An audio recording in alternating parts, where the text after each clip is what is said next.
అందరికీ నమస్తే అండి. తెలంగాణలోని హైదరాబాద్ మహానగరపాలక సంస్థ పరిధిలో ఎన్ కన్వెన్షన్ సెంటర్, నాగార్జున గారికి చెందిన ఎన్ కన్వెన్షన్ సెంటర్ని హైడ్రా అధికారులు నిన్న కూల్చేశారు. సో ఇప్పుడు తెలంగాణ రాష్ట్ర వ్యాప్తంగా, తెలంగాణనే కాదు, 2 తెలుగు రాష్ట్రాల్లో కూడా అదే సెన్సేషనల్ టాపిక్. దాని మీదే చర్చ జరుగుతోంది. సో ఇది ఖచ్చితంగా రిస్కే. ఎందుకంటే నాగార్జున అనే వ్యక్తి ఒక సాదాసీదా వ్యక్తి కాదు. ఆయన ఒక పెద్ద సెలబ్రిటీ, ఒక పెద్ద సినిమా స్టార్, ఒక పెద్ద ఫైనాన్షియల్గా ఒక పెద్ద శక్తి. అలాగే ఎంతోమంది రాజకీయ నాయకులకు తెర వెనక మిత్రుడు, రహస్య మిత్రుడు. ఓపెన్గా చెప్పుకోవాలంటే ఇటు జగన్మోహన్ రెడ్డి గారికి సన్నిహితుడు మిత్రుడు, అటు కేసీఆర్ గారికి సన్నిహితుడు మిత్రుడు.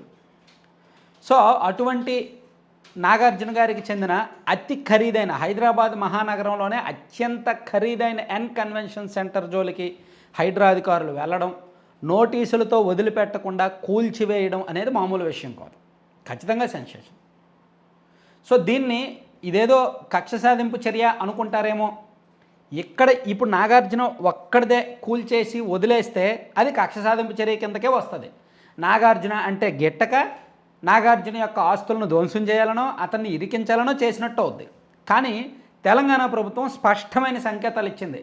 రేవంత్ రెడ్డి గారు స్పష్టమైన సీరియస్ వార్నింగ్ కూడా ఇచ్చారు. ఈవెన్ నిన్న అనుకుంటా ఆయన మాట్లాడే సందర్భంలో అసలు అక్రమ కట్టడాలు ఎవరు ఉన్నా వదిలిపెట్టం, ఎంత పెద్దోళ్ళమైనా సరే వదిలిపెట్టం. సినిమా స్టార్లు అవని, రాజకీయ స్టార్లు అవని, వాళ్ళు ఇంకా ఎంత స్థాయిలో ఉన్నా సరే వాళ్ళ కట్టడం అక్రమం అని తేలితే మాత్రం ఇమీడియట్గా కూల్చివేస్తాం. ఇది భగవద్గీత స్ఫూర్తితో నేను చెప్తున్న మాట అని చాలా ఎమోషనల్గా, చాలా ఉద్వేగంగా, చాలా ఆవేశంగా మాట్లాడారు. ఎవరిని వదిలిపెట్టమం. యాక్చువల్లీ అంటే దీని మీద భిన్నాభిప్రాయాలు వ్యక్తమవుతున్నాయి. కొంతమంది ప్రభుత్వాన్ని కార్నర్ చేస్తున్నారు, టార్గెట్ చేస్తున్నారు, ప్రభుత్వం మరీ మొండిగా వెళ్తుంది, అది కరెక్ట్ కాదు అంటున్నారు. కొంతమంది అలా చేయడం మంచిదే అంటున్నారు. సో దీని మీద రేవంత్ రెడ్డి గారు ఏమైనా వెనకడుగు వేస్తారేమో అనుకుంటే ఇలా ఈరోజు ఏమన్నారంటే ఆయన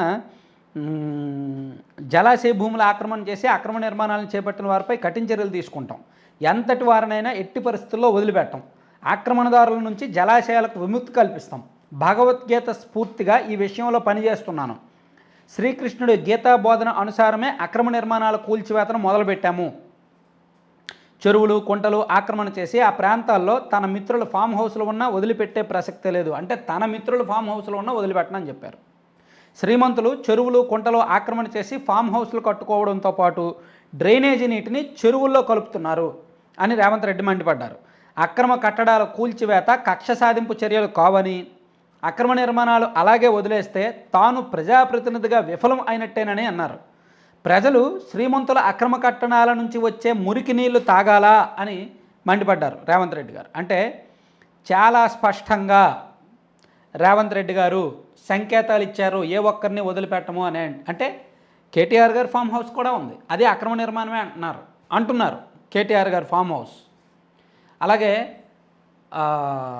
పొంగులేటి శ్రీనివాసరెడ్డి గారి ఫామ్ హౌస్ ఉంది, అది కూడా అక్రమ నిర్మాణమే అని టీఆర్ఎస్ బీజేపీ నాయకులు అంటున్నారు. అలాగే గుత్తా సుఖేందర్ రెడ్డి గారికి సంబంధించి ఒక ఫామ్ హౌస్ ఏదో ఉంది, అది కూడా అక్రమ నిర్మాణమే అంటున్నారు. యాక్చువల్లీ నాగార్జున గారి ఎన్ కన్వెన్షన్ సెంటర్ ఏమో చెరువు స్థలాన్ని ఆక్రమించి కట్టారనేది ఒకటో ఆరోపణ, ప్లస్ దానికి అనుమతులు లేకుండా నిర్మాణం చేశారనేది రెండో ఆరోపణ. గత 9 ఏళ్ళలో 10 ఏళ్ళలో వాళ్ళ అనుకూలమైన ప్రభుత్వం అధికారంలో ఉంది కాబట్టి గత ప్రభుత్వం నోటీసులు ఇచ్చి వాళ్ళని దారిలోకి తెచ్చుకొని వాళ్ళతో రాజీ కుదుర్చుకొని స్నేహం ఏర్పరచుకున్నారు కాబట్టి చర్యలు తీసుకోలేదు, మేమెందుకు ఊరుకుంటాం అనేది ఈ ప్రభుత్వ వాదన. అయితే ఇక్కడ ఒకటి మాత్రం స్పష్టంగా చెప్పుకోవచ్చు, ఈ ఒక్క కోల్చడంతోనే ఆగిపోతే అది కక్ష సాధింపు కిందకే వస్తుంది. అలా కాకుండా హైదరాబాద్ మహానగరపాలక సంస్థలో ఖచ్చితంగా చాలామంది బిగ్ షాట్లు స్థలాలు ఆక్రమించారు, పేదల స్థలాలు ఆక్రమించారు, చెరువులు ఆక్రమించారు, ప్రభుత్వ ఖాళీ స్థలాలను ఆక్రమించారు. అట్లీస్ట్ ఒక 30 మందియో 40 మందియో గుర్తించి అట్లీస్ట్ ఒక 10 మంది కనుక ఇలాగే కూల్చివేస్తే రేవంత్ రెడ్డి గారి ప్రభుత్వం చరిత్రలో నిలిచిపోద్ది. అయితే ఇలా చేయడం వలన కాంగ్రెస్ పార్టీ ప్రభుత్వానికి రిస్క్ కూడా, రేవంత్ రెడ్డి గారికి రిస్క్ కూడా ఉంది.